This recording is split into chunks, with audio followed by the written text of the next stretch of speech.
I watched her standing by the window and I could not look away. 3 days had passed since I woke up in this cabin, and I still did not know her name. I did not know why she brought me here or what would happen next. All I knew was rain hitting the roof and the way her silhouette cut through gray light. She stood perfectly still, like a statue carved from shadow. Dark hair fell past her shoulders and muscles shifted under her black shirt with each breath. Everything about her was controlled and silent. Cold seeped through the wooden walls and touched my skin. I shivered under the thin blanket, but the shivering was not just from cold. It was from longing, from the desperate ache that wanted warmth, wanted touch, wanted someone to tell me I was not alone. The cabin was small. One room with a narrow bed where I sat. A couch faced an old television. The kitchen barely fit one person. Everything was clean and arranged with strange precision. I pulled the blanket tighter. The marks on my wrists were still there, faint red lines where rope had bitten into skin. She had bandaged them carefully after. That confused me. She kidnapped me, but then she bandaged my wounds like she cared. My eyes traced her shoulders and the way she held herself so still. There was something magnetic about her silence, something that made my heart beat faster, even though I should have been terrified. I was terrified, but underneath the fear was something else, something warm and dangerous. The cold made me ache for warmth in ways I could not control. My skin felt too sensitive, too aware of every draft. I wanted feet. I wanted hands on me. I wanted to feel safe and held. And she was the only one here. I hated that I kept looking at her. Hated that my eyes found her lips when she turned her head. Hated that I noticed the elegant lines of her neck and the way her hands rested calmly at her sides. 3 days and she had barely spoken 10 words to me. 3 days and I could not stop thinking about her. But let me tell you how I got here. My life was gold and glass and empty noise. I lived in a penthouse apartment, 24 floors up, where rain hit floor-to-ceiling windows and turned city lights into blurred streaks of color. High enough that I felt separate from everything. It was late October when this started, and rain had been falling for weeks. Cold, persistent rain that made the whole city feel gray and heavy.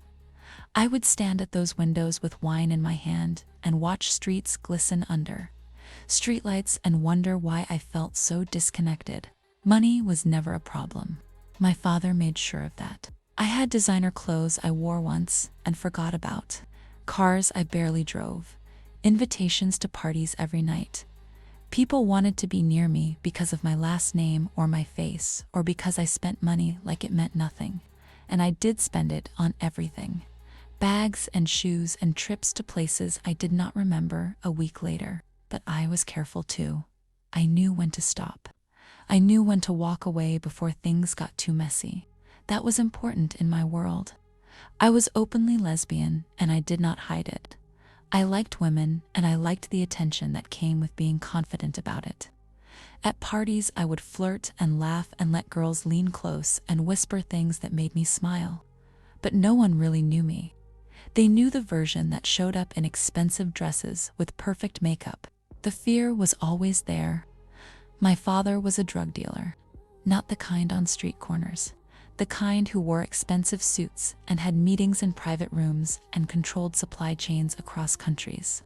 He built an empire out of powder and pills and violence, and I grew up inside it. I learned early how to smile through danger, how to read a room before anyone spoke, how to know which men were there for business and which ones were there to hurt us. I did not like what my father did, but I never questioned it. It was my normal. I was the daughter of a drug lord, protected by wealth, trapped by reputation. It started about a week before everything changed, the feeling of eyes on me. I was walking out of a boutique on a gray afternoon when I first felt it. Rain misted down softly, and I had just bought a leather jacket I did not need. My shopping bags hung from my arms, and suddenly the sensation hit me like cold water. Someone was watching. I stopped on the sidewalk and turned around slowly.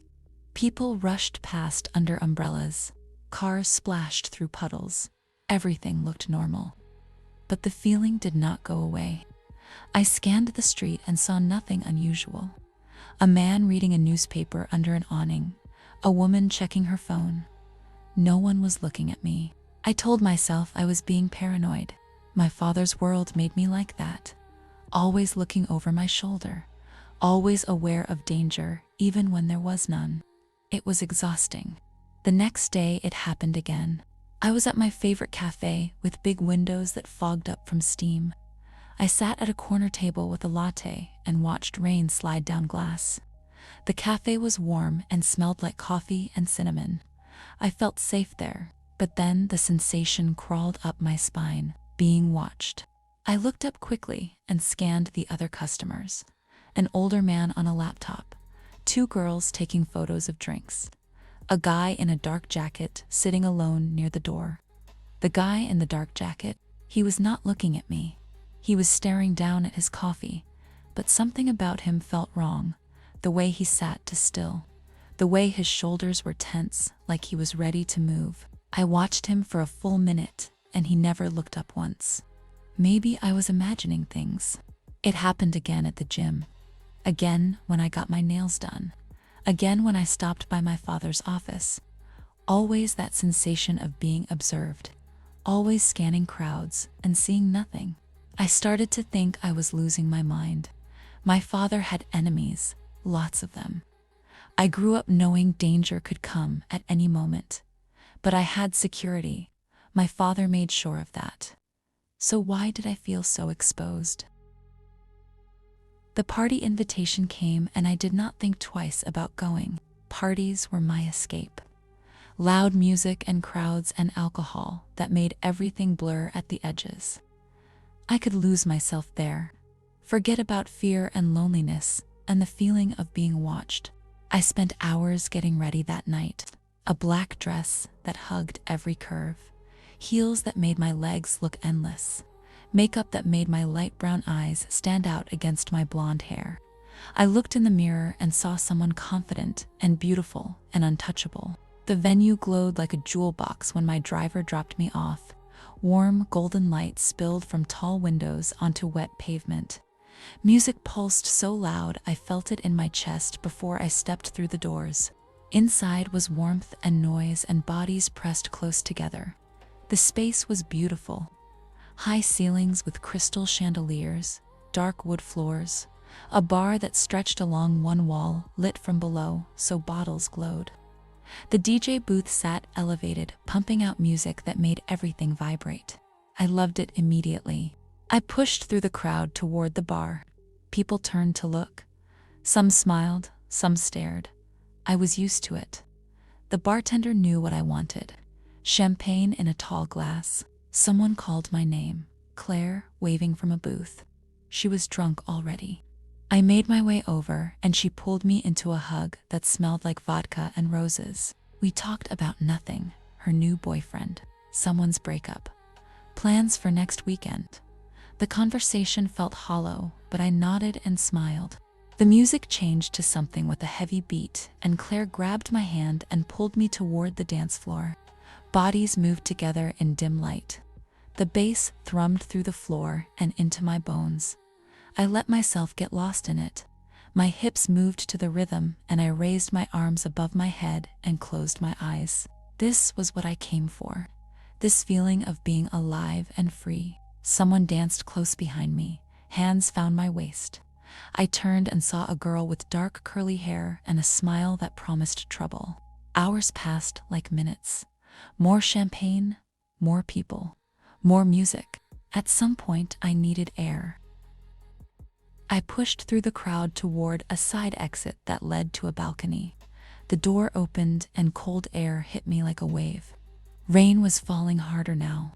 I could hear it drumming on the awning above. The city stretched out beyond the railing. Dark buildings with lit windows. Streets shining wet under streetlights. I leaned against the railing and let the mist touch my face. My skin felt hot from dancing, and the cold was a relief. I closed my eyes and took a deep breath. That was when I felt it again, being watched. My eyes snapped open and I turned quickly. The balcony was empty, just me and the rain and muffled music from inside. But the feeling was so strong, it made my heart race. I scanned the darkness beyond the railing, looked down at the street below, saw nothing but rain and shadows. I told myself to go back inside, to have another drink and forget about it. But my hands were shaking. I turned back toward the door, and that was when I heard footsteps behind me, fast, too close.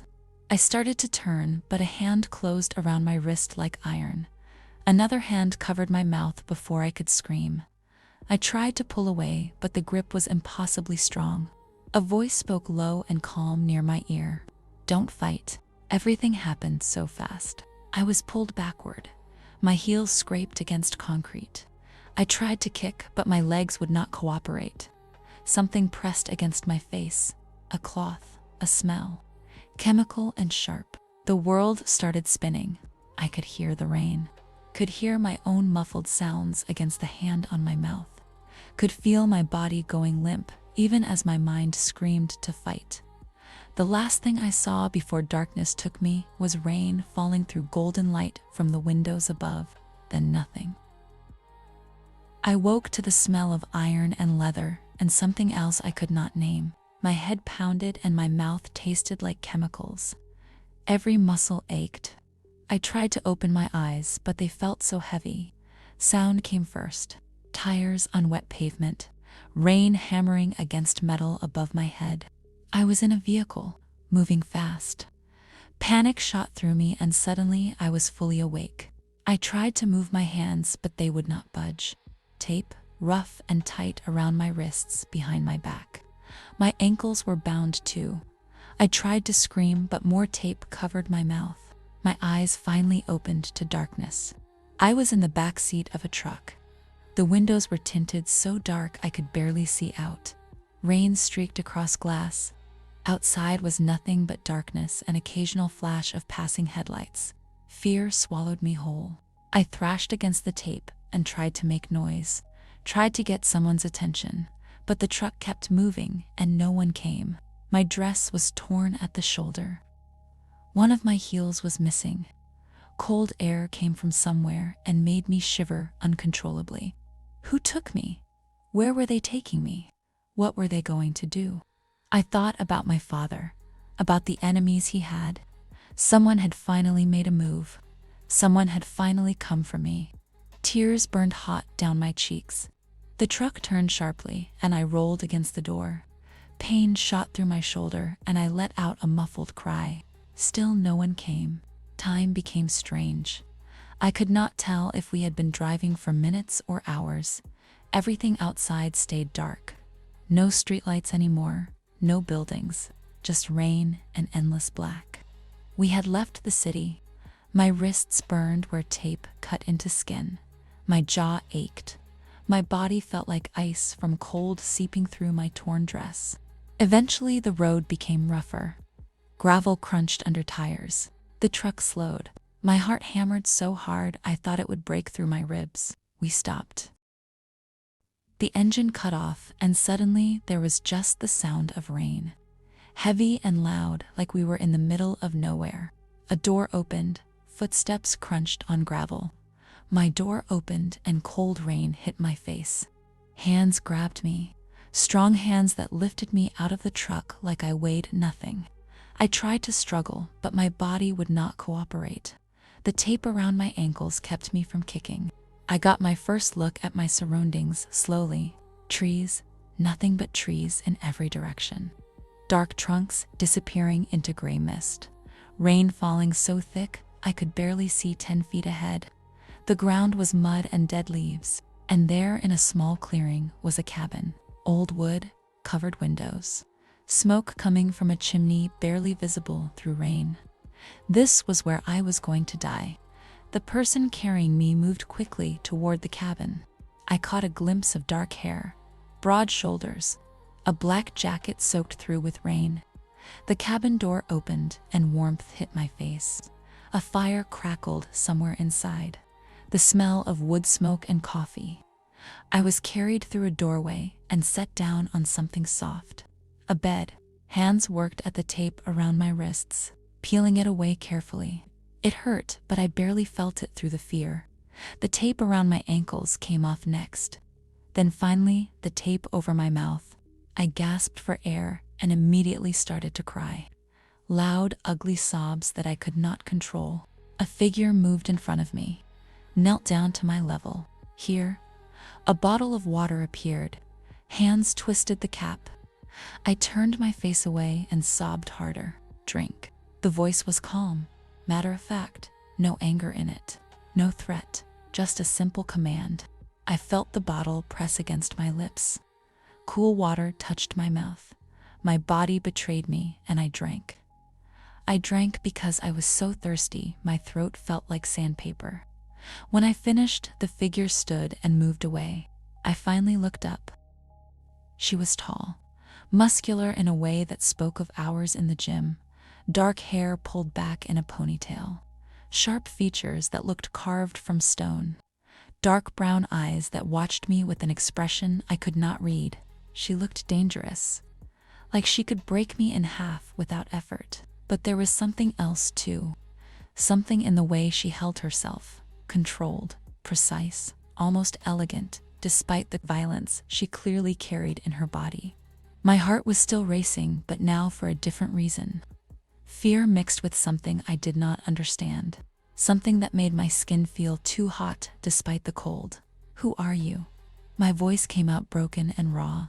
What do you want from me? Where am I? She just looked at me, said nothing. Her eyes stayed on mine for a long moment, and I felt pinned by that gaze, like she could see right through me, like she knew every thought in my head. Then she turned and walked away, toward the small kitchen area. I sat on that bed shaking and crying and completely terrified. She moved around the kitchen with quiet efficiency, opening cabinets, lighting a stove. The smell of soup began to fill the small space. I watched her and tried to understand what was happening, tried to make sense of being kidnapped and brought here, but then given water and food. She did not look at me again, just kept working, stirring the pot, checking the fire in the corner, moving like I was not even there. The silence stretched between us like a living thing. My breathing slowly calmed. The tears stopped, but the fear remained, and underneath it, that strange pull toward her that I could not explain. After what felt like hours, she ladled soup into a bowl and brought it to me. She set it on the small table beside the bed and stepped back. Eat, one word, spoken in that same calm tone. Then she walked away and sat in a chair by the window, looking out at the rain, ignoring me completely. I stared at the soup, and my stomach growled despite everything, but I did not touch it. I would not give her the satisfaction. That was 3 days ago. 3 days of refusing to eat while my stomach twisted with hunger. 3 days of watching her move around the cabin like a ghost. 3 days of silence so thick it felt like drowning. Eventually, I gave in. Hunger always wins. I ate the soup she brought. Small bites at first, then desperate gulps because it tasted so good and I was so empty. She watched me from her chair by the window but said nothing. The routine became familiar in a twisted way. She would make food and bring it to me. I would eat. She would take the bowl away. She never spoke unless absolutely necessary. Never touched me except to check my bandages. The bandages on my wrists where the tape had cut deep. She changed them every morning with careful hands, gentle despite everything. The cold mornings were the worst. I would wake shivering under the thin blanket and see her already awake, already dressed, already staring out at the rain like she was waiting for something.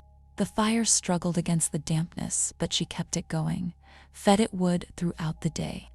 The warmth never quite reached the bed where I sat. One morning I woke to find something new on my wrist. A small carved charm hanging from a thin leather cord. I had not felt her tie it there. The carving was simple but beautiful, some kind of protection symbol. I looked at her, but she was already at the window, back turned, silent. Every night she would pull a chair close to the bed, not touching, not threatening, just sitting there in the darkness, watching over me. It should have terrified me, but instead it made me feel something else. Something I did not want to name: safe. I hated that feeling. Hated that my captor made me feel protected, but I could not deny it. The rain never stopped. It became the soundtrack to everything, constant and soothing in a way that made no sense, and I watched her. I could not help it. I started noticing things I should not notice. The way rain dampened her dark hair when she stepped outside to gather wood, how it curled slightly at the ends when wet, the way she would shake her head and droplets would fly and catch the firelight, her hands strong and scarred but somehow elegant, the way her fingers moved when she carved wood by the fire, the way she held a knife with confidence that spoke of years of practice, her breathing slow and controlled even when she was working, like she was always in complete command of her body. I found my eyes drawn to her lips, full and expressive even though she rarely spoke. I would watch them form around words when she did talk, watch them press together when she was thinking. The cold made everything worse. It made me too aware of my own body, too aware of how much I wanted warmth, how much I craved touch. My skin felt hypersensitive. Every draft made me shiver. Every time she walked past, I could feel the heat radiating from her body, and I wanted to lean into it. I hated myself for it. She was my kidnapper, the person who ripped me from my life and brought me to this isolated prison. I should have been plotting escape or revenge, not noticing the elegant line of her neck, not watching the way her muscles moved under her shirt, but I could not stop. At night, when she sat in that chair watching over me, I would pretend to sleep and study her through barely open eyes, the way shadows played across her face, the way her chest rose and fell, the way her hands rested calm and still in her lap. There was something magnetic about her stillness, about her complete control. It drew me in even as it terrified me. I would curse at her sometimes, call her names, demand to know why she was keeping me here. She would just look at me with those unreadable dark eyes and say nothing. But I noticed that her gaze would linger, that sometimes when I looked away first, I could still feel her eyes on me, studying me the way I studied her. The tension between us grew thicker every day. The storm hit on the fourth night. I woke to thunder so loud it shook the cabin walls.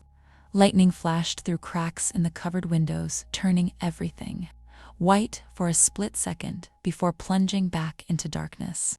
Rain hammered the roof like it was trying to break through. The wind howled and I heard branches scraping against the outside walls. Fear spiked through me, sharp and immediate. I sat up in bed, clutching the blanket, and my heart was racing. Another crack of thunder, and I flinched hard. I hated storms. Always had the unpredictability of them, the violence, the way they made me feel, small and powerless. Lightning flashed again, and in that brief moment of light, I saw her. She was already moving toward me, not rushing but purposeful. She reached the bed just as darkness fell again, and another boom of thunder rattled everything. I felt the mattress dip as she sat on the edge. "It's just a storm." Her voice cut through the noise, calm and steady, like always. "I know that." My voice shook despite trying to control it. Another flash, another boom. I jumped, and before I could stop myself, my hand shot out and grabbed her arm. She went still. I felt her muscles tense under my fingers. We stayed like that, frozen in the darkness between lightning strikes. I should have let go, should have pulled my hand back and pretended it did not happen, but I did not. Her arm was warm, solid, real, and I needed something real to hold on to. "I won't let anything happen to you." She said it so quietly, I almost did not hear over the storm. Something in my chest cracked open. The storm raged for hours. She stayed on the edge of the bed. I kept my hand on her arm. Neither of us spoke again. When morning finally came, gray and exhausted, the storm had passed. Light rain pattered softly against the roof. The violence was over. She stood and walked back to her chair by the window like nothing had happened, but everything had changed. The key fell from her jacket pocket 2 days after the storm. She had hung the jacket on the back of a chair while she went outside to check on something. I watched from the bed as a small silver key slipped out and landed on the floor with a tiny metallic sound. My heart stopped. I looked at the door. She had just stepped outside. I could see her through the window checking the roof for damage. The key was right there, just a few feet away. My mind raced. This was my chance. Maybe my only chance. I moved slowly, quietly, sliding off the bed and onto the floor. My left hand was still bound with the restraint, but I could move enough to stretch my leg out. I extended my foot and tried to hook the key with my toes. It took 3 tries. My heart pounded so hard I thought she would hear it from outside. Finally, I got it, dragged it closer, picked it up with trembling fingers. The lock clicked open, and suddenly I was free. I looked out the window. She was still on the roof, focused on whatever she was doing up there. I did not think, I just moved. Out the door, into the cold gray afternoon. Rain misted down, light and soft. My bare feet hit mud and I ran, straight into the forest. Branches whipped at my face and arms. My dress caught on thorns. I did not care. I just ran. I had no idea where I was going. No plan, just away. Anywhere away from that cabin. The forest was dense and dark. Trees pressed close together. The ground was slick with mud and dead leaves. I slipped and caught myself and kept running.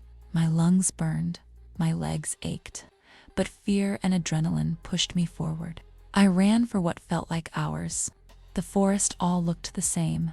No landmarks, no paths, just endless trees and gray mist. Then my foot caught on a root. I went down hard. Pain exploded in my ankle as it twisted wrong. I hit the ground and mud splashed up into my face. I tried to get up, but my ankle would not hold me. I crawled forward on hands and knees, tears streaming down my face, mixing with rain and mud. Then I heard it. Footsteps behind me, heavy and deliberate. Not hurrying, just steady and inevitable. I tried to crawl faster, but it was useless. The footsteps got closer, closer. Then she was there. She appeared through the mist like a ghost. Her face was calm, not angry, not upset, just that same unreadable expression she always wore. I tried to fight, tried to kick at her with my good leg, tried to claw at her when she knelt down beside me. She caught my wrists easily, held them in one hand while rain fell on both of us. Stop, one word. Quiet but firm. I did not stop. I thrashed and screamed and tried everything. She just waited. Let me exhaust myself. When I finally collapsed, sobbing into the mud, she let go of my wrists. Then she slipped one arm under my knees and the other behind my back and lifted me like I weighed nothing. I was too tired to fight anymore, too broken. I just cried against her shoulder as she carried me back through the forest. The walk back felt longer. She moved carefully, avoiding roots and branches, making sure not to jostle my injured ankle. Rain fell steadily now. We were both soaked through. Her shirt clung to her body, and I could feel the warmth of her skin through the wet fabric. Part of me wanted to hate her in that moment. Hate her for catching me, for bringing me back, for being so calm while I fell apart. But another part of me felt something else entirely. Relief maybe, or safety, or something I did not have a name for. When we reached the cabin, she pushed the door open with her shoulder and carried me inside. The warmth hit us immediately. The fire she had left burning crackled cheerfully like nothing had happened. She set me down gently on the bed. Then she knelt and carefully examined my ankle. Her touch was professional, detached, but gentle. I watched her through tears and rainwater dripping from my hair. She did not speak, just wrapped my ankle in a clean bandage. Then she reached for the restraint. "Please," my voice cracked. "Please don't." She paused, looked up at me. Those dark eyes held something I could not read. Then she attached the restraint anyway, but looser than before. She stood and walked away without a word. I sat there, shaking, from cold, from pain, from exhaustion and fear and confusion. She brought towels and set them beside me. Then she went to the kitchen and started making tea. The silence stretched. I watched her move and tried to understand why she had not hurt me, why she had carried me so carefully, why she was making tea instead of punishing me for running. "Why didn't you hit me?" I finally asked. My voice was hoarse. She did not turn around, just kept working. "I escaped. Shouldn't that bother you? Or are you just waiting for your boss to tell you what to do next?" The words came out bitter, angry. "You act like you're so far above everyone else, but at least people working for my father have some confidence in what they're doing." That made her stop. Her shoulders tensed. She turned slowly and looked at me. "I'm not here to hurt you." Her voice was quiet, but there was an edge to it now. "I'm doing my job. That's all this is." "Then why keep me here?" I demanded. "What's the point of any of this? You're not calling my elder, so what the hell are you doing? Who are you even working for?" She did not answer, just turned back to the tea. Frustration burned through me. "Answer me." She poured hot water into a cup, added honey, stirred it slowly. Then she brought it to me and set it on the table beside the bed. "Drink it before it gets cold." She walked away to the window and stood there looking out at the rain. I stared at the tea at her back, at this impossible woman who kidnapped me and bandaged me and refused to explain anything. And despite everything, despite the fear and anger and pain, I felt something else stirring in my chest. Something warm and dangerous that made my skin tingle. I picked up the tea with shaking hands and drank. The days after my escape attempt were different somehow. She never mentioned it, never punished me for running, just went back to the routine like nothing had happened. But there was a shift in the air between us. She seemed more aware of me, more present, like she had decided something during that walk through the rain. One evening she made soup, and instead of leaving it on the table and walking away, she sat down in the chair near the bed. She did not speak at first, just ate her own bowl slowly. I ate mine and watched her. The fire crackled and rain pattered against the windows, and finally she broke the silence. "You asked who I'm working for." I looked up startled. "One of your father's rivals, another dealer in the city." She said it matter of fact. "He hired me to take you, not to hurt you, just to hold you until a business deal settles." My stomach turned cold. "What deal?" "Something about a shipment. Money owed." I didn't ask for details. "That's not my job. Your job is kidnapping people." I said it flat and bitter. She looked at me then. Really looked. Yes. The honesty of it shocked me. "Is this what you do? Just take orders and ruin lives?" Something flickered across her face, too fast to read. "I do what I'm paid to do. Nothing more, nothing less." "Do you even care that I have a life? That people are probably looking for me? Your father's security is probably looking. But we're far enough out they won't find you." She paused. "And for what it's worth, I was told not to harm you. So you're safer here than you would be with anyone else he might have hired." I did not know what to say to that. She finished her soup and stood. But instead of leaving, she hesitated. "What's your name?" she asked quietly. "Kyela." It came out automatically. "Kyela Morel." "And you?" I asked softly. She seemed to consider whether to answer. Her jaw worked slightly. Then finally she spoke. "Riona." Her voice was quiet, almost vulnerable. "Riona Solen." I sat there, stunned. That was the longest conversation we had had, and somehow it changed everything. The next morning I woke to the smell of coffee. Rain fell softly against the roof. Gray dawn light filtered through the covered windows. The cabin was cold, but the fire was already going. She stood at the small stove making coffee like she did every morning. But this time, when she poured a cup, she brought it to me. Here, she held it out. I sat up slowly, took the cup. Our fingers brushed during the exchange, and I felt a jolt of warmth shoot up my arm. She pulled her hand back quickly, but not before I saw something flicker in her eyes. "Thank you," I said quietly. She nodded and turned away, but she did not go far, just sat in her usual chair by the window with her own cup. We drank coffee in silence and watched the rain together. It was such a simple thing, domestic almost, but it made my chest feel tight. The coffee was good, strong and hot, and exactly what I needed. I wrapped both hands around the cup and let the warmth seep into my palms. She glanced at me occasionally, quick looks like she was checking on something, making sure I was okay. I found myself watching her too. The way morning light caught in her dark hair. The way her profile looked sharp and beautiful against the gray window.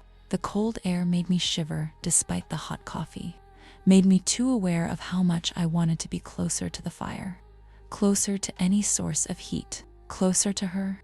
I pushed that thought away fast, but it came back, kept coming back every time she looked at me, every time our eyes met and held for just a second too long. There was something building between us, something neither of us was talking about, but it was there in every glance, every small gesture, every moment of silence that felt too heavy to breathe through. When she stood to refill her coffee, I found myself tracking her movements, the way her body moved, the strength in her shoulders, the confidence in every step. She caught me staring and paused. For a moment, we just looked at each other across the small cabin. Then she turned away, and the moment broke. 3 more days passed in that strange new routine. We talked more now, small conversations over meals, nothing too personal. But more than before, I learned she liked her coffee black, that she carved wood to keep her hands busy, that she had lived alone for as long as she could remember. She learned that I hated being cold, that I missed real showers, that despite everything, I did not actually miss my old life as much as I thought I would. That confession surprised both of us.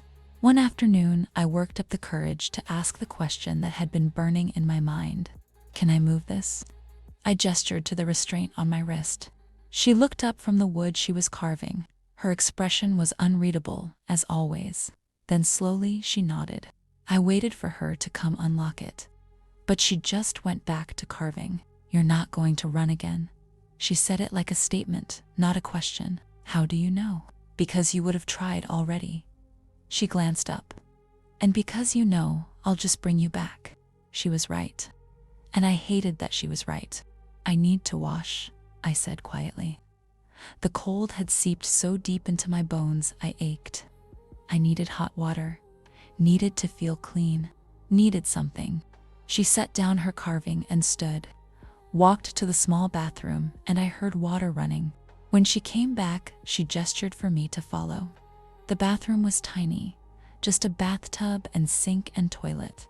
But steam was already rising from the tub, and the sight of it made something in me break with relief. She stood in the doorway watching as I approached the tub.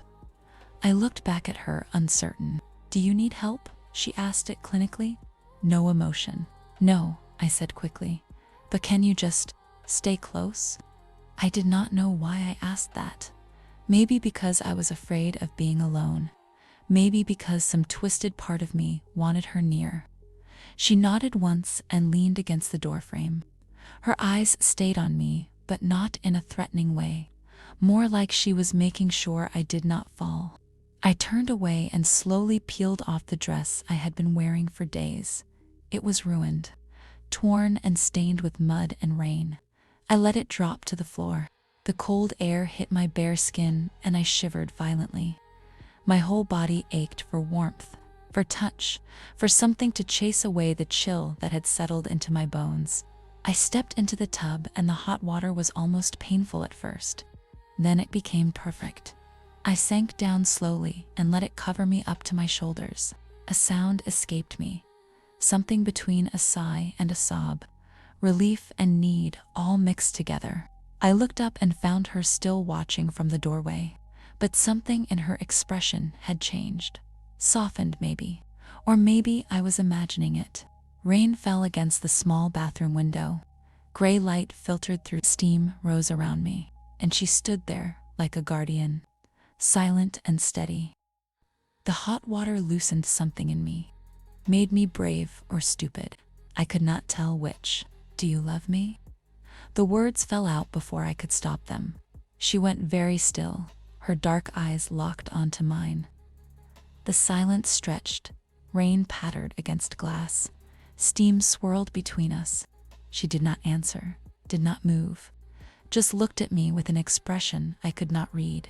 But her eyes said everything her mouth would not. I saw something there, something raw and unguarded for just a moment before she locked it away again. "Why won't you answer?"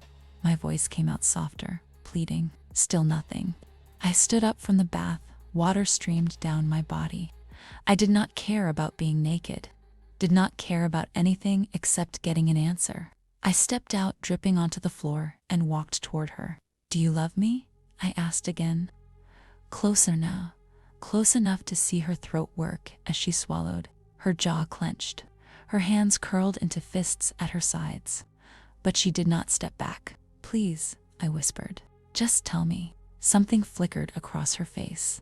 Pain, maybe, or fear. Then that mask slammed back down. She reached out and grabbed a towel from the rack, held it out to me without a word. I took it, but I did not move away. I wrapped it around myself and stood there staring up at her.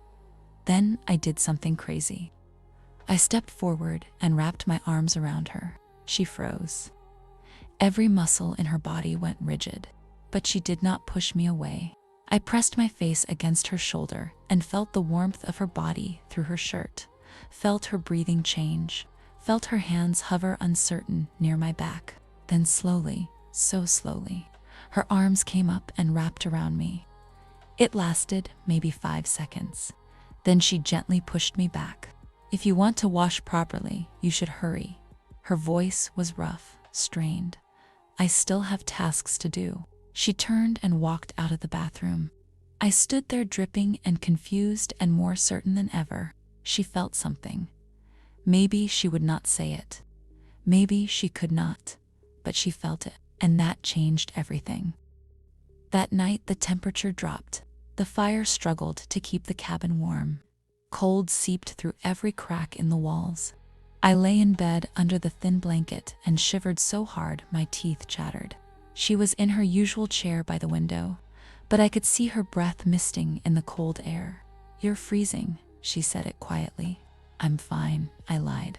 She stood and walked to the bed, looked down at me with that unreadable expression. "Move over." My heart stopped. "What?" "You'll get sick if you stay this cold. Move over." I did, without thinking, without questioning. She lay down on top of the blanket beside me. The heat from her body was immediate and overwhelming. I turned toward her, instinctively seeking that warmth.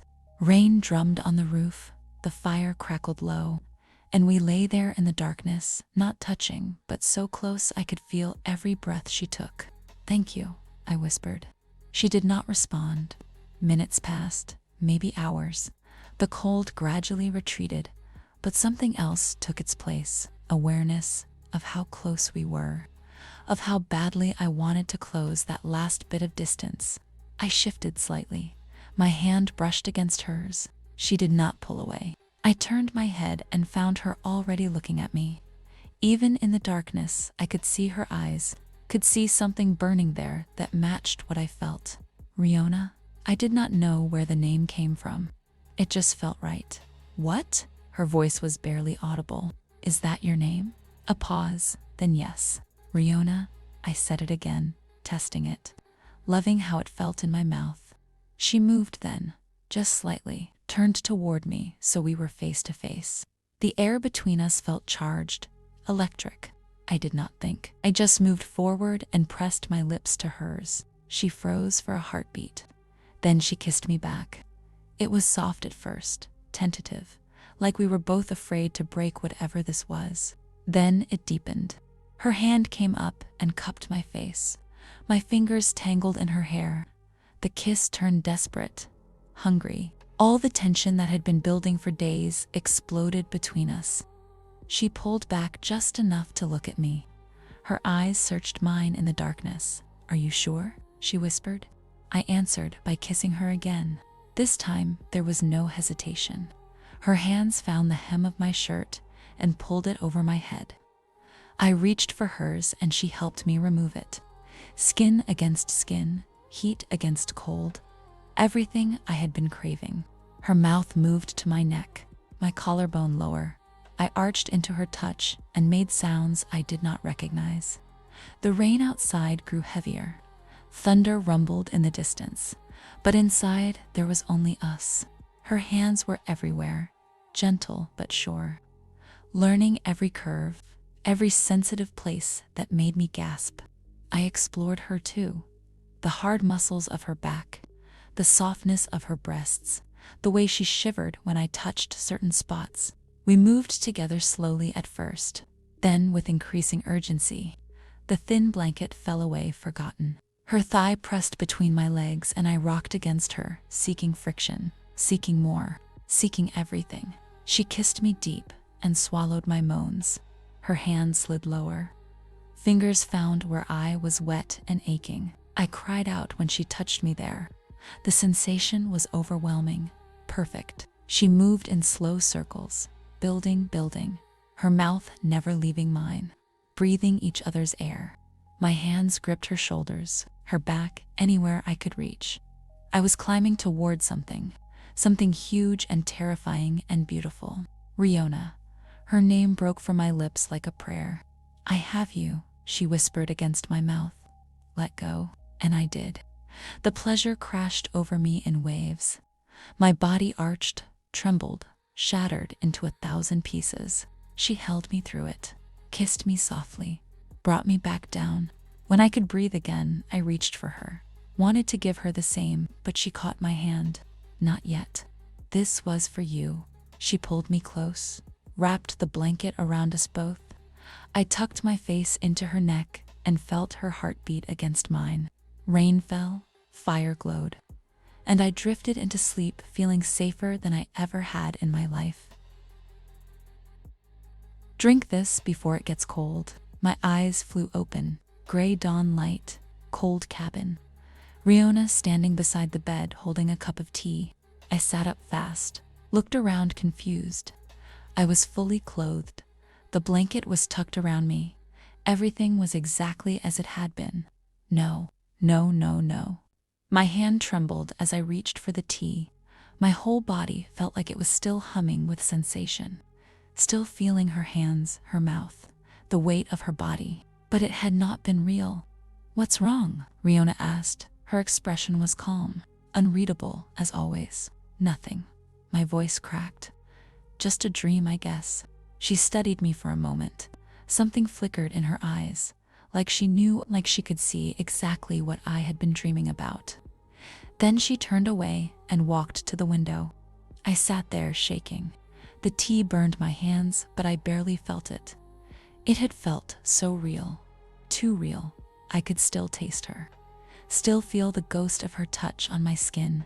I pressed my thighs together and felt the ache there, the need that the dream had created, but not satisfied. This was torture. Beautiful, horrible torture. I looked at her standing by the window. Rain streaked the glass behind her. She looked untouchable, unreachable, but I knew what I wanted, what I needed, and knowing made everything so much worse. The days after that dream were agony.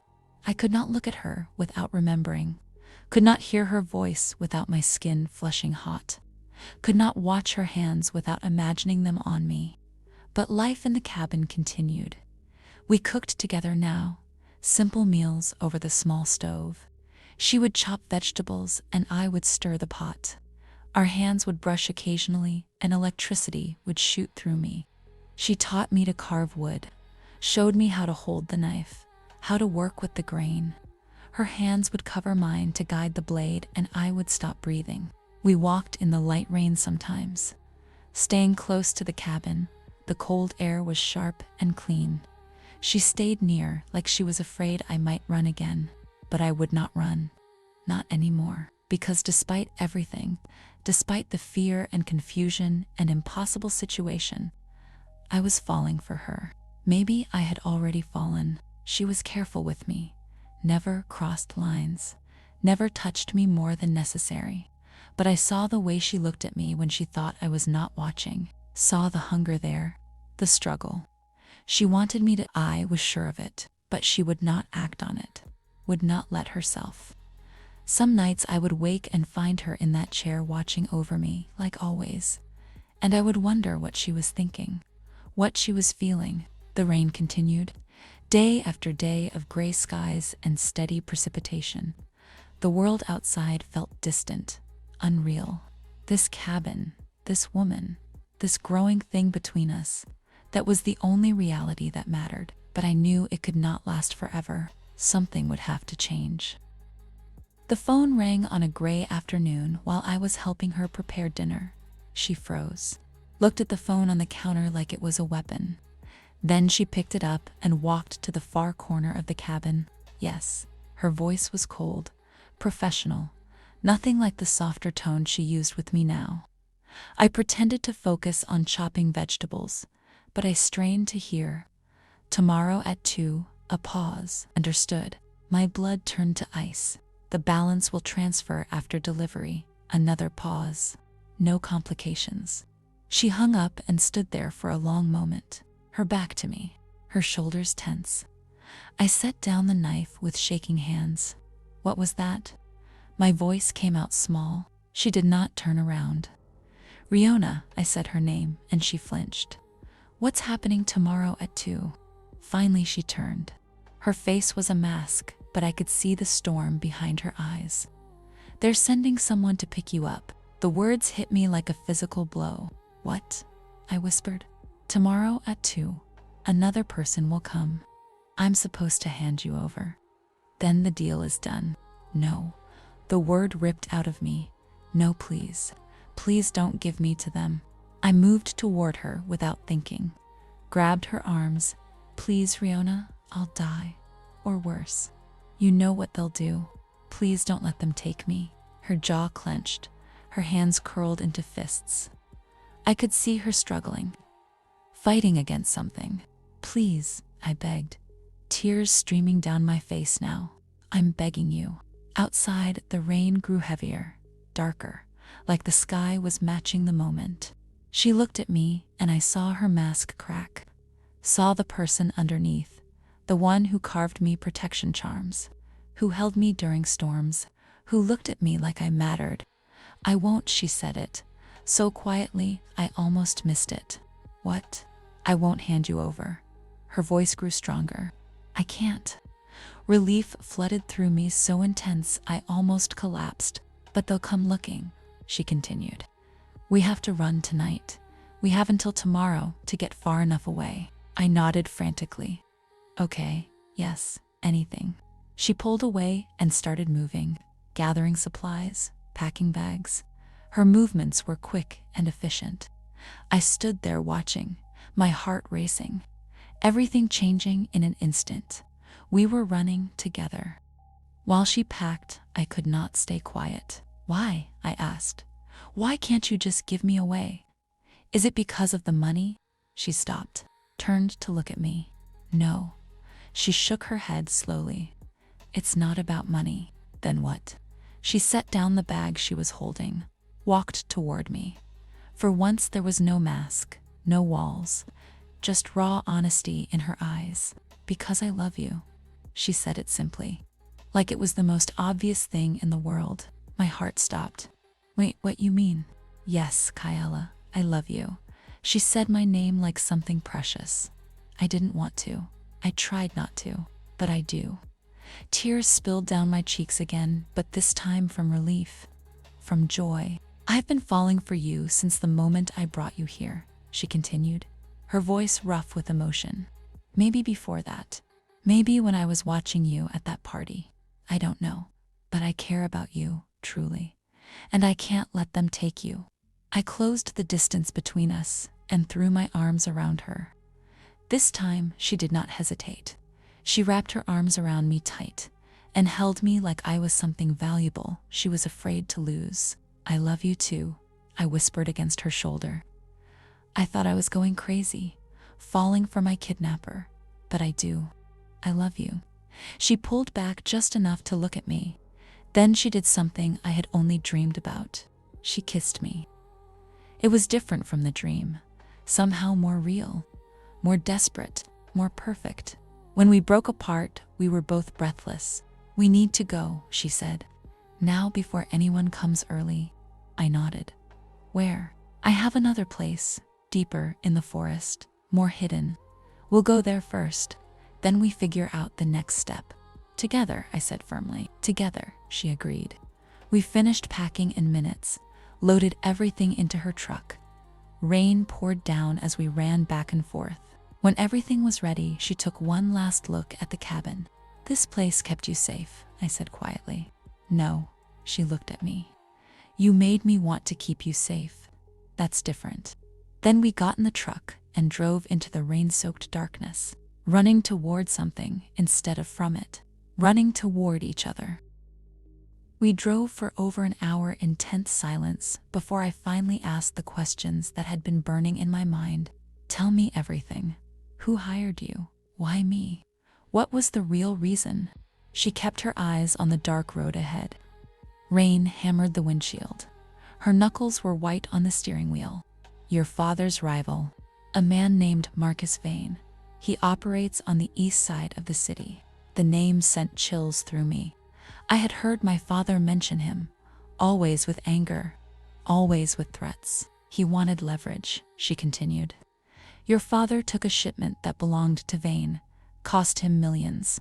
Vane wanted insurance while they negotiated terms, so I was just a bargaining chip." "Yes," she said it honestly. "No sugarcoating. And you take jobs like this often." "I take whatever jobs pay well and don't require me to hurt people unnecessarily." She glanced at me. "I'm not a good person, Kyela. I've done things, bad things. My whole life has been this, blood and silence and alcohol to forget." "Why alcohol?" "Because it's the only thing that made me feel anything." She paused. "Until you," my chest tightened. "I never had anyone," she continued quietly. "No family, no friends, just contracts and empty rooms." I told myself I liked it that way, that attachments were weakness, and now I know I was lying to myself. She looked at me again. "You made me feel things I didn't know I could feel, and it terrified me." I reached over and took her hand. She squeezed mine tight. "What happens if they find us?" I asked. "They'll try to take you back, or hurt us both as punishment." Her voice was matter of fact. "Vane doesn't forgive easily, and my father, he's probably looking too. Might even work with Vane temporarily to get you back." She shook her head. "We're running from both sides now." The weight of it settled over us. "I'm sorry," she said suddenly. "I'm sorry I took you. Sorry I got you into this." "Don't." I squeezed her hand harder. "If you hadn't, I would still be living that empty life, surrounded by people, but completely alone. At least now I have you." She brought my hand to her lips and kissed it. "We'll figure it out," she promised. Somehow, the truck pushed deeper into darkness, into the unknown, but we were together, and that had to be enough. The roads got rougher as we drove. Paved turned to gravel, turned to dirt, barely visible through the rain. Trees pressed close on both sides. The headlights carved a tunnel through the darkness, but everything beyond that was black and unknowable. "How much further?" I asked. "Another hour maybe." Riona's focus never wavered from the road. "It's deep, hidden. I used it years ago for another job. Will they find it? Eventually, but it'll buy us time. Time for what I did not ask." I was not sure I wanted to know. The truck bounced over rocks and through deep puddles. Rain came down so heavy the wipers could barely keep up. Thunder rolled across the sky. I studied Riona's profile in the dim glow of the dashboard. Strong jaw, focused eyes, hands that could kill but had been so gentle with me. How had this become my life? 2 weeks ago, I was shopping for designer clothes and going to parties.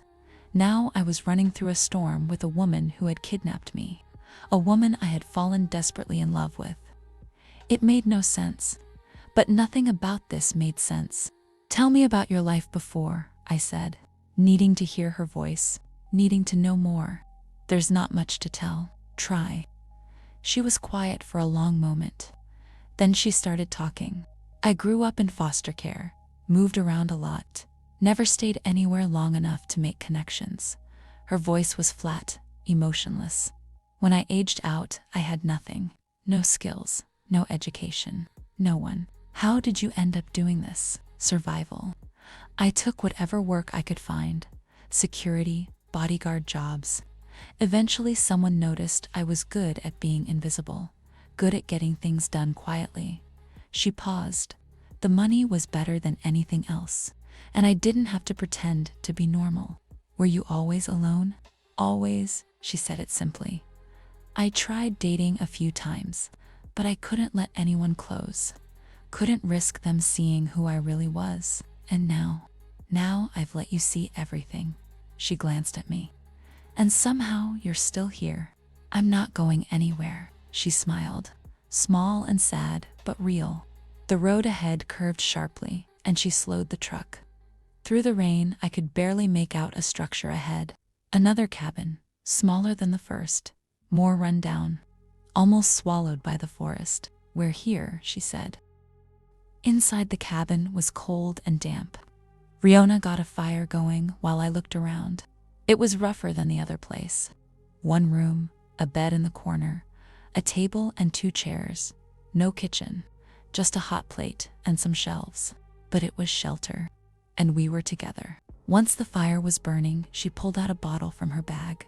Whiskey. She poured herself a generous amount and drank it in one swallow. "Want some?" she offered. I shook my head. She poured another and this time sipped it slowly, staring into the flames. "What we're doing," she said finally, "this love between us, it's wrong." My chest tightened. "Don't say that." "It is." She looked at me. "I kidnapped you, Kyela, held you prisoner, and now you think you love me. That's not healthy. That's not real. Don't tell me what I feel." Anger rose in me. "I know what's real." "Do you?" she challenged. "Or is this just survival instinct? Stockholm syndrome?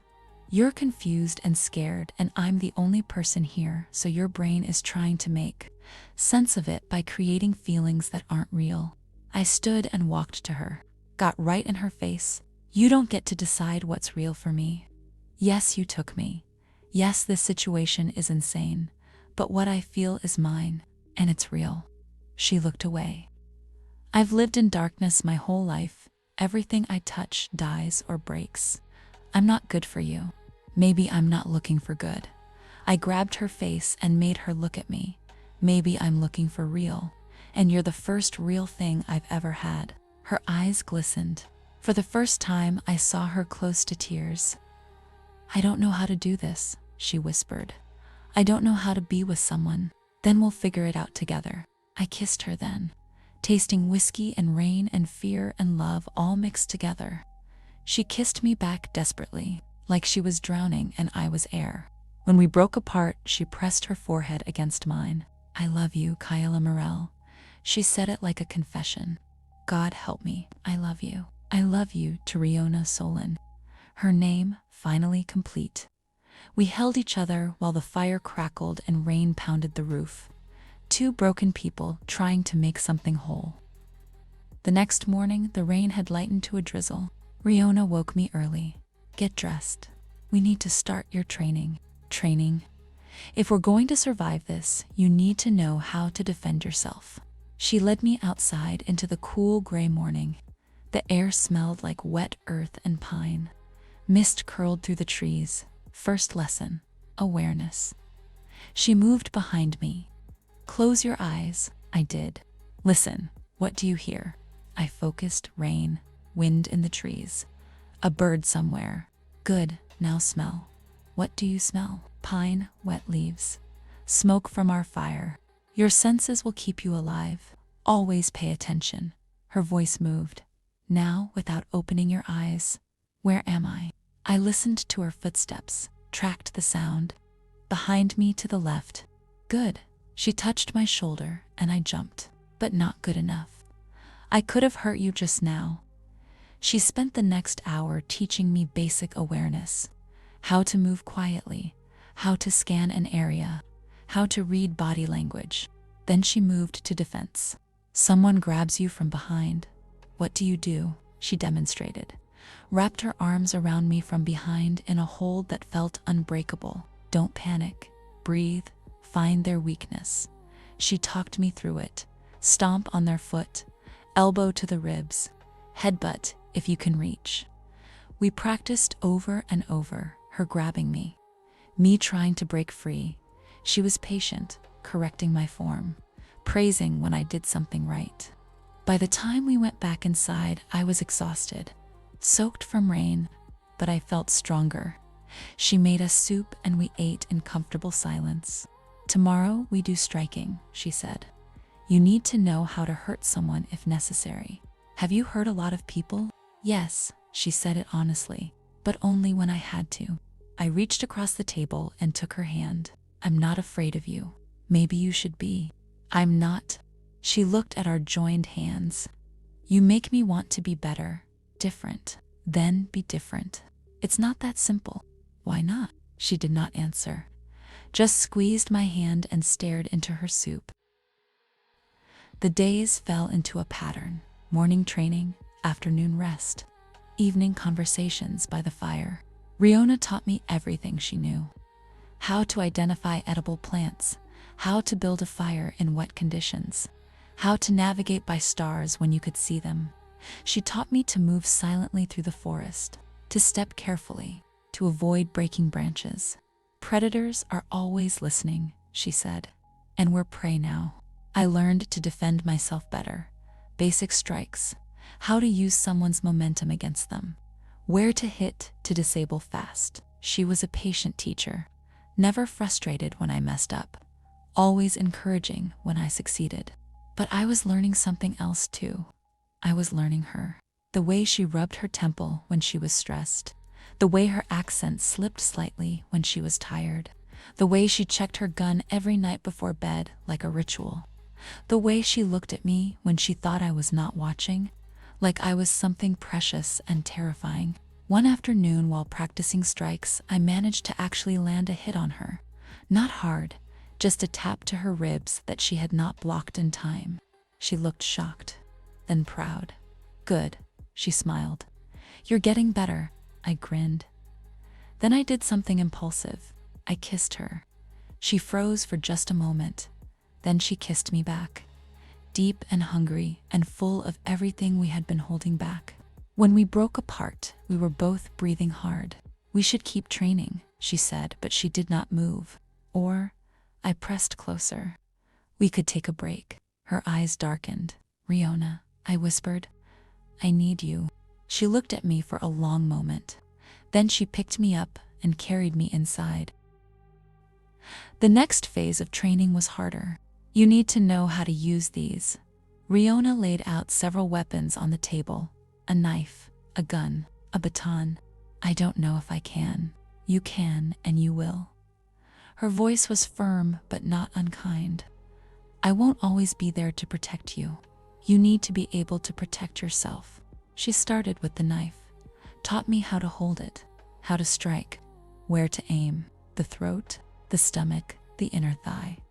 She pointed to each area on a crude drawing. These will stop someone fast. We practiced with a wooden dummy she had set up outside. My strikes were clumsy at first, but she adjusted my grip, my stance, my follow-through. Don't hesitate, she said. If you're using a weapon, it means your life is in danger. Hesitation will get you ended. The word hung heavy in the air. The gun training was worse. The weight of it in my hands felt wrong, evil. It's a tool, Riona said, reading my expression. Nothing more. It doesn't make you bad. It just gives you options. She taught me how to load it, how to check the safety, how to aim, breathe, squeeze, don't pull, follow through. The first time I pulled the trigger, the recoil shocked me. The noise was deafening, even with the makeshift ear protection she had made. The second time was easier. The third easier still. After an hour, I could hit the target consistently. Not perfectly, but good enough. Riona watched with a mixture of pride and sadness. "I wish you didn't have to learn this," she said quietly. "I know I set down the gun, but you're right. I need to be able to take care of myself. You're stronger than you know, only because of you." She pulled me close and kissed the top of my head. "We're going to survive this," she promised. "Both of us." I wanted to believe her. That night, we were both exhausted, muscles sore from hours of practice, but there was a different energy between us. I sat by the fire and watched Riona clean the weapons. Her movements were efficient, practiced, but I could see the tension in her shoulders. "Come here," I said softly. She looked up. "What? Just come here." She set down the gun and walked over. I pulled her down to sit in front of me. "Turn around." She did. I started massaging her shoulders. She was so tense, like stone under my hands. Slowly, she relaxed. Her head dropped forward. A quiet sound escaped her. "You take care of everyone else," I said quietly. "But who takes care of you?" "I don't need anyone to take care of me. Everyone needs someone." I worked my thumbs into the knots in her back. She sighed. It was the most unguarded sound I had ever heard from her. "That feels good," she admitted. "Good?" We stayed like that for a long time, me kneading away her tension, her slowly melting under my touch. When I finally stopped, she turned to face me. "Thank you," she said simply. "Always." She cupped my face with both hands and kissed me, slow and deep and full of tenderness. When she pulled back, her eyes were dark with want. "Kyela?" "Yes," I answered. She stood and pulled me up with her, led me to the bed. This time, there was no urgency, no desperation, just slow exploration. Hands learning every inch, mouths tasting skin, whispered words in the darkness. She made love to me like I was something sacred, like she was memorizing every sound I made, every place that made me gasp. I did the same, learned what made her breath catch, what made her moan, what made her lose that careful control. We moved together, finding rhythm, finding pleasure, finding each other. When we finally collapsed, tangled together, the fire had burned low. Rain pattered softly outside. "I love you," she whispered into my hair. "I love you too." And for that moment, nothing else mattered. 2 weeks passed in our hidden cabin, training, talking, learning to be together. But supplies were running low. "We need to go into town," Riona said one morning. "Is that safe?" "No, but we don't have a choice." She made me cover my blonde hair with a dark hat, gave me sunglasses even though the sky was gray. We both wore nondescript clothes. The drive to the nearest town took an hour. It was small. One main street with a few shops, a diner, a bar. Rain came down steadily. People hurried past with umbrellas. No one paid attention to us. "Stay close." Riona kept her hand near her concealed weapon, her eyes constantly scanning. We picked up supplies quickly. Food, batteries, first aid. She paid cash for everything. "We should go," she said when we finished. "Wait," I gestured to the bar. "Can we just sit for a minute?" "Feel normal," she hesitated, then nodded. Inside was warm and dimly lit. The smell of beer and fried food. A jukebox played old country songs. Half a dozen people scattered at tables. We found a booth in the back corner. Riona positioned herself facing the door. The waitress brought us drinks. Beer for Riona, soda for me. "This feels weird," I said. "What does?" "Being out, around people, pretending to be normal." "We are normal," she said it firmly. "We're on the run from criminals. You taught me how to hurt people this week. I don't think that's normal." She smiled, actually smiled. "Rare and beautiful. Okay, maybe not normal." She raised her beer. "But we're together." I clinked my glass against hers. Together? We sat in comfortable silence for a while, listening to the music, watching rain stream down the windows, just being. Then Riona did something that shocked me. She reached across the table and took my hand, right there in public where anyone could see. I looked at our joined hands, then at her face. She was smiling, not big, just a small curve of her lips. But it was meant for me. Only for me. My God, I breathed. I didn't think you could smile like that. Like what? Like you're happy. Like this moment matters. I squeezed her hand, and you can actually smile at me like this. Her eyes held mine, warm, unguarded. You make me want to smile. My chest felt too full, too tight. For just this moment, we were not running, not hiding, not afraid. We were just two people in love, sitting in a bar on a rainy afternoon. I wanted to live in this moment forever. We stayed longer than we should have. The bar filled up as evening approached. More people coming in from the rain, loud conversations, laughter, the smell of food being cooked. I was telling Riona a story about something stupid I did at a party years ago. She was actually laughing. The sound was rare and beautiful. Then she went still, her eyes fixed on something behind me. Her hand moved under the table. I knew she was reaching for her weapon. Don't turn around. Her voice was low, calm. 3 men just walked in. They're looking for someone. My blood turned cold. Us, maybe, stay low. Don't make eye contact. I hunched down in the booth, my heart hammering. I heard footsteps, heavy boots on wooden floors. Coming closer, Riona's eyes tracked them. Her body coiled like a spring, ready to release. The footsteps stopped at our table. Excuse me, a man's voice, rough and unfriendly. We're looking for someone. Young woman, blonde. Seen anyone like that? No. Riona's voice was flat, bored. Just me and my girlfriend having a drink. Mind if I see your face, sweetheart? He was talking to me now. She minded having some privacy, Riona said. We're trying to have a nice evening. I wasn't asking you. The tension was thick enough to cut.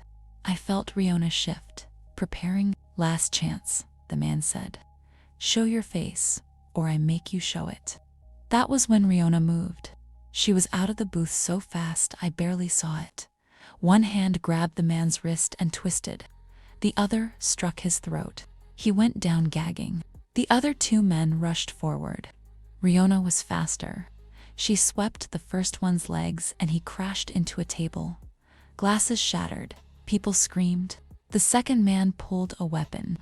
Riona was on him before he could aim, disarmed him with 2 precise strikes, then put him down with a blow to the temple. The whole thing took maybe 10 seconds. Run! Riona grabbed my hand and pulled me toward the back exit.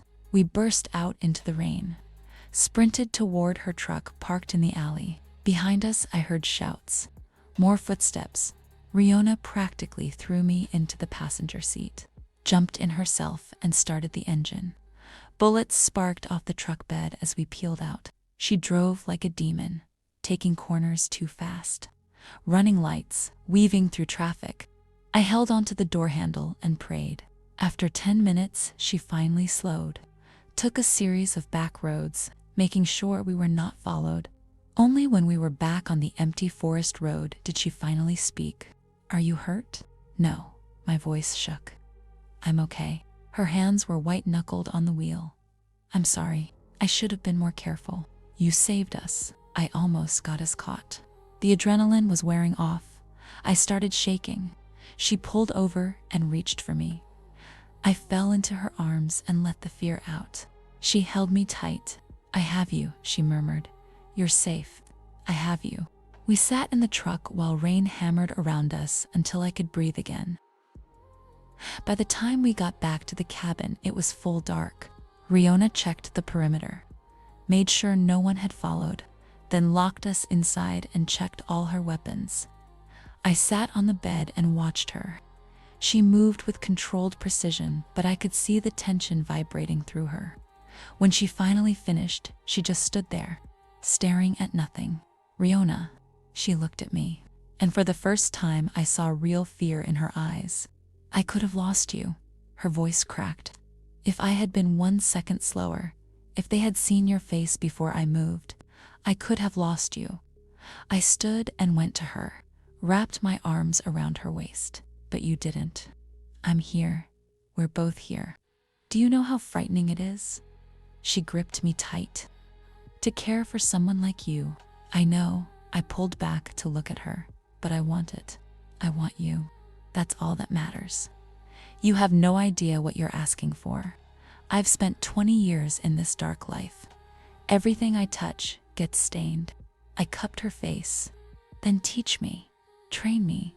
Let me be ready. I want to be like you. Capable. Strong. I want to survive by your side. She searched my eyes. You have no idea what's coming. Then prepare me, and maybe you'll survive it with me too. Something shifted in her expression. Resolution replacing fear. She kissed me hard, desperate, full of everything she could not say. I kissed her back with the same intensity, with all the fear and relief and love coursing through me. We stumbled toward the bed, hands pulling it close, mouths never breaking apart. This time was different, urgent, raw. We came together with the desperation of people who had just faced death. She touched me like she was trying to memorize every inch, like she might lose me tomorrow. I did the same, holding her, feeling her, proving we were both alive. The pleasure when it came was almost painful in its intensity. We clung to each other through it, breathing each other's names like prayers. After we lay tangled together, hearts still racing, the fire casting shadows across damp skin. I can't lose you, she whispered. You won't, I promised. We're going to make it. I did not know if that was true, but I needed to believe it. We both did. The attack at the bar changed something. We both knew we could not keep running forever, could not keep hiding in the forest waiting for them to find us. We need a real plan, Riona said one evening by the fire. What kind of plan? We leave this life completely. Find somewhere they can never reach us. She pulled out an old laptop, showed me images of remote islands, places far from the mainland, far from her old employers, far from my father. We could start over. Her voice held something I had never heard before. Hope, build a life that's actually ours. I looked at the pictures.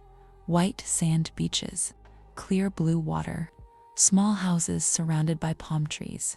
It looked like paradise, like everything we had never had. How would we get there? I have money saved enough to disappear properly, by passage, set up somewhere new. And you think they would stop looking? Eventually, she said. Once enough time passes, once they realize we're gone for good, they'll move on to other problems. I wanted to believe it. Wanted to imagine a future where we were not constantly afraid. What would we do there? She smiled. Whatever we want. We could open a small business, or just exist. Fish, swim, watch sunsets. That sounds too good to be true. Maybe it is, she admitted. But don't you want to try?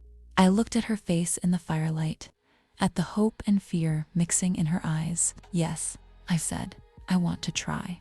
She pulled me close and kissed my forehead. Then we will, as soon as we can, arrange passage. We run one more time, but this time to something instead of from something. To each other, she agreed. Outside, rain fell, gentle and soft, like the world was blessing our plan. 2 days later, Riona announced it was time. I made contact with someone who can get us out. We leave tomorrow. The reality of it hit me. We were really doing this, really leaving everything behind. We spent that last day preparing, packing what little we would take, burning documents, covering our tracks. That night, I walked outside into the light rain, looked at the cabin that had sheltered us, protected us while we figured out what we were to each other. Riona came out and stood beside me. You okay? I'm just thinking. This place. It was a prison at first, but it became something else. It became a beginning. Yes, I leaned against her. Everything changed here. She wrapped an arm around me. For me too. We stood in the rain, watching the cabin like we were saying goodbye to an old friend. "Thank you," I said quietly. "For what?" "For choosing me. You could have just handed me over, done your job, collected your money." "I couldn't," she said simply. "The moment I saw you, really saw you, I was already lost." I turned and kissed her in the rain, slow and sweet. When we went back inside, we made love one last time in that cabin, on that bed where so much had changed between us. In the morning, we loaded the truck. Riona took one last look around. Then she started a controlled fire that would erase any evidence we had been there. We drove away as smoke curled into the gray sky, not looking back, only forward. The drive south took 3 days. We stopped at motels along the way. Small places that did not ask questions. Paid cash, used fake names. Each night, we would collapse into whatever bed was available, too tired to do anything but hold each other. But each mile we drove, the tension slowly eased. The rain lessened as we went south. Gray skies gave way to lighter clouds, then patches of blue. "I forgot the sun existed," I said when I saw it for the first time in weeks. Riona smiled. "Me too." We stopped at roadside diners, held hands openly across tables. No one knew us. No one cared. For the first time, we felt like a real couple. Not criminals on the run, just two people in love, taking a road trip. One night we splurged on a nicer hotel, one with a real bed and clean sheets and a bathroom that had actual water pressure. I stood in the shower for 30 minutes, just feeling hot water on my skin, washing away weeks of fear and cold. When I came out, Riona was lying on the bed. Then she took her turn in the shower and returned. Her dark hair was wet and loose around her shoulders. She was wearing just a tank top and shorts. She looked relaxed, happy even. I crawled onto the bed and into her arms. "This is nice," I said. "What is nice?" "Feeling normal, being warm, having you." She kissed the top of my head. "We're going to have this every day soon. Real beds, real showers, safety. I can't wait." That night, we made love slowly, taking our time. No urgency, no fear, just pleasure and connection and love. After I lay with my head on her chest, listening to her heartbeat, "I never thought I could have this," she said quietly. "What?" "Someone to love, someone who loves me back. A future that's not just violence and emptiness." I propped myself up to look at her. "You have it now. You have me." I know she touched my face. That's what scares me most. Having something to lose. Then we don't lose it. We fight for it. Always, always. She pulled me down and kissed me like a promise. We reached the coastal city on the evening of the 3rd day. The air smelled different here. Salty, fresh. The rain had stopped completely, and the sky was a pale blue, fading to orange as the sun set. "We're here," Riona said. The city was beautiful. Old buildings with colorful facades, streets lined with cafes and shops, music drifting from open doorways. We found a small hotel near the water. This time Riona paid for a week. We were staying long enough to arrange passage. That night we explored the city, walking hand in hand through narrow streets. Light rain started to fall, but it was warm, pleasant. We found an outdoor cafe under a wide awning, sat and ordered wine and food that tasted like heaven after days of diner meals.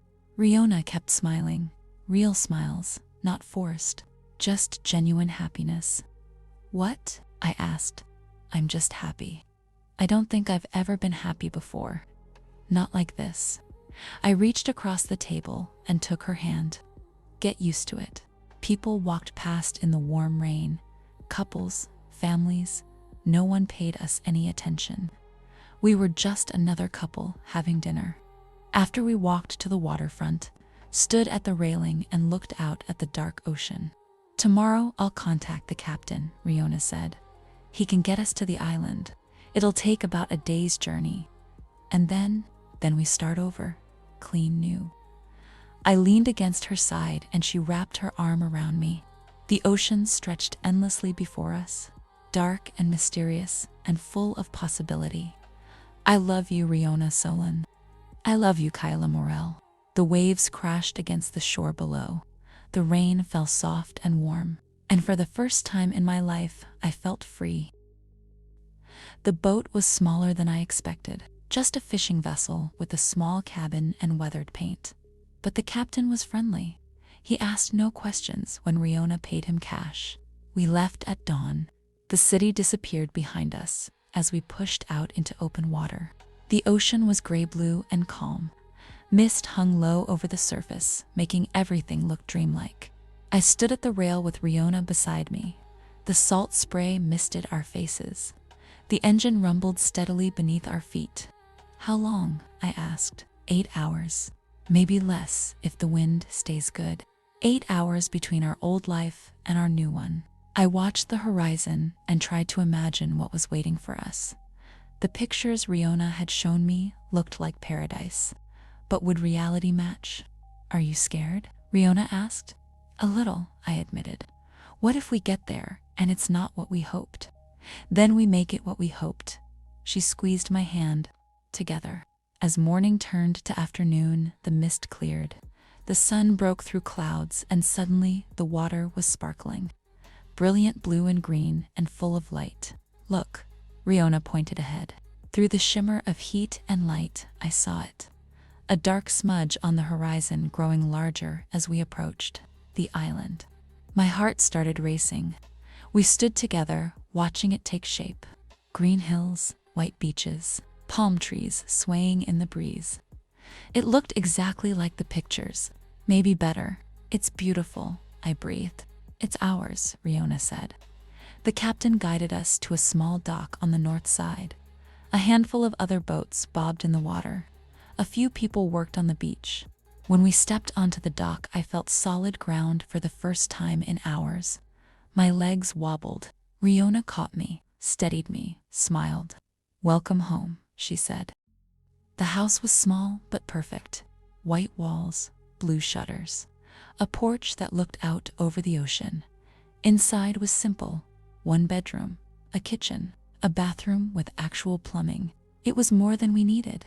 More than I had hoped for. How did you find this? I asked. I contacted someone I knew years ago. Someone who owed me a favor. Riona set down our bags. The rent is paid for 6 months. After that, we can decide if we want to stay. I walked through the rooms, opened windows to let the ocean breeze in. The air was warm and clean and smelled like salt and flowers. From the bedroom window, I could see the beach. White sand, clear water. A few local children playing in the surf. Riona. She came and stood beside me. We made it, I said. We actually made it. She wrapped her arms around me from behind, rested her chin on my shoulder. We did. I turned in her arms and kissed her, long and deep and full of relief and joy and love. When we broke apart, we were both smiling. Let's go to the beach, I said. We spent the rest of the afternoon walking in the sand, letting waves wash over our feet, feeling sun on our skin. No one bothered us. The few locals we passed nodded hello and moved on. We were just another couple who had come to the island for peace. As the sun set, we sat on the porch and watched the sky turn orange and pink and purple. I never want to leave, I said. Then we won't. Riona pulled me close. This is home now. That night, we fell asleep in a real bed, in a real house, safe and free and together, and I slept better than I ever had in my life. The days fell into a beautiful rhythm. We woke with the sun, made coffee on the small stove, drank it on the porch while watching the ocean wake up. Mornings, we would walk the beach, sometimes swim. The water was warm and clear, so different from the cold rain we had left behind. Afternoons, we explored the island, found a small market where locals sold fresh fish and fruit, met a few neighbors who welcomed us warmly. Evenings, we cooked together, simple meals with fresh ingredients, ate on the porch watching sunsets that took my breath away every time. Nights, we made love slowly, learning each other without fear or urgency. Just pleasure and connection and love. Riona changed in ways I had not expected. The tension she always carried began to ease. She smiled more, laughed more, touched me freely without that careful control. She was becoming who she was always meant to be.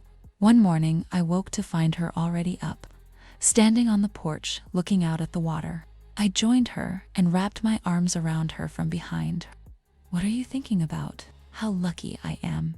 She turned in my arms, toned this happiness. "Peace, you. Yes, you do. I've done terrible things, Kyla. Hurt people, ruined lives. That was before. This is now."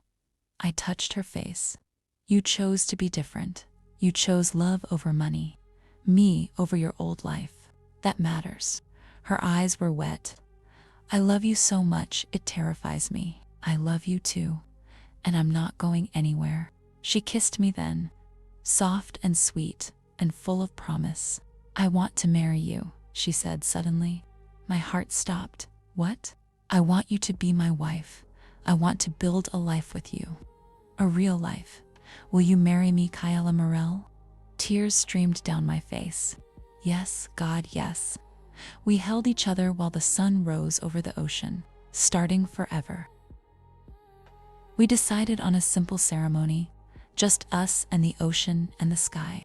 I wore a white dress I bought from a local shop, simple and light and perfect for the beach. Riona wore a light shirt and pants, her dark hair loose around her shoulders. We walked to the beach at sunset when the sky was painted in shades of pink and gold. There was no officiant, no guests, just us making promises to each other.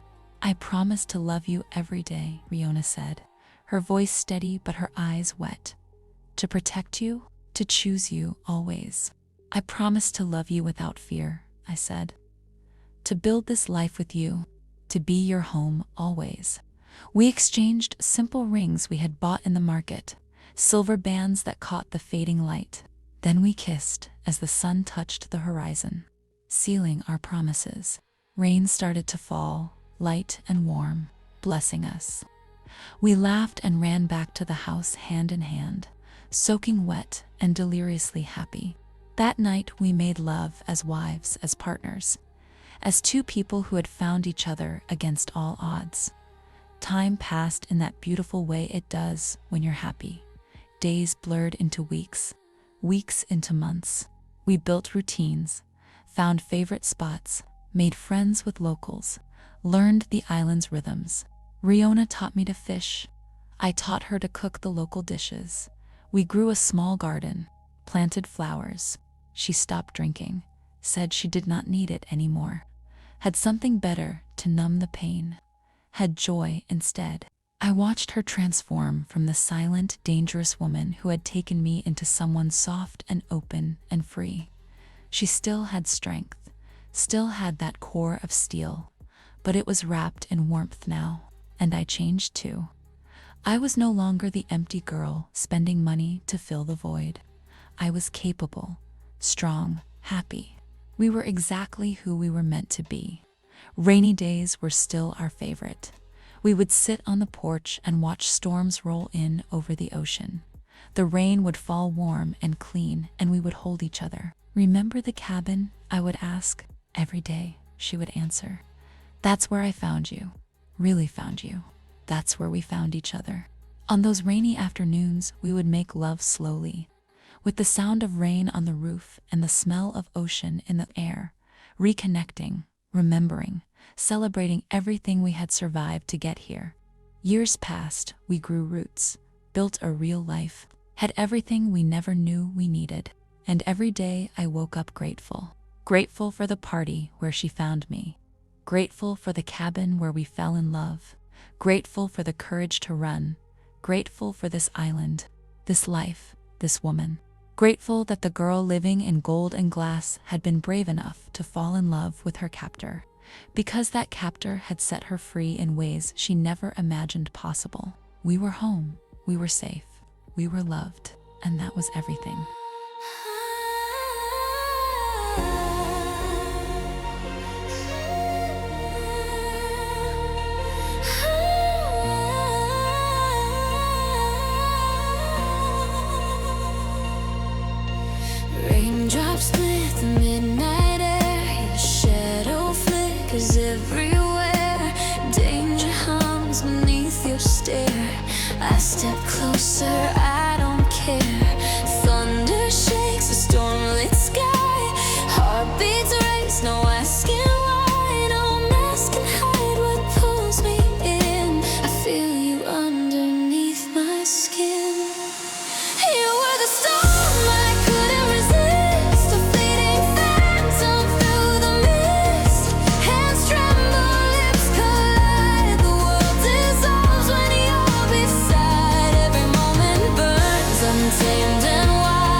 where shadows meet, two souls tangled incomplete.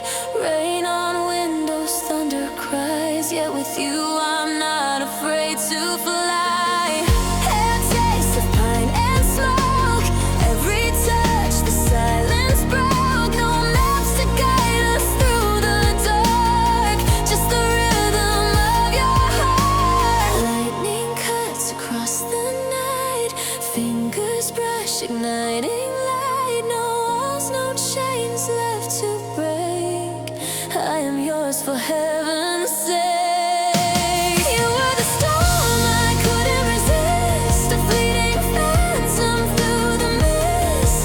Hands tremble, lips collide, the world dissolves when you're beside. Every moment burns untamed and wild, a fragile devotion undefined.